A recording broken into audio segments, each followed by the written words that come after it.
Welcome to Luca and Miguel. Enjoy the video. You start by opening Command Prompt and making sure you have permission to read the file. Once done, navigate with CD to the folder or use a full path. This saves typing.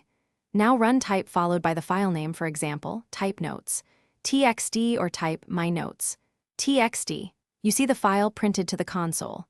Make sure the extension is correct and that the file is plain text, otherwise type will show unexpected characters. Once you have output, you can control how it appears.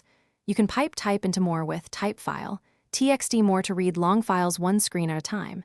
If you want to save output, redirect it, type A, txt B. txt writes the contents to B, txt overriding it, to add rather than replace, append with like type A, txt B, txt. These operations let you combine files, create logs, or prepare content for editing. You should not use type on binary files because the console will display unreadable characters and may alter output. If you accidentally see garbled text, make sure the file is plain text and check encoding. Convert UTF-16 to UTF-8 before viewing.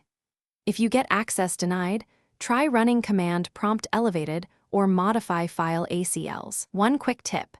Use certutil encode / decode to safely view or convert binary data into readable base 64 for inspection. Thanks for watching and please subscribe.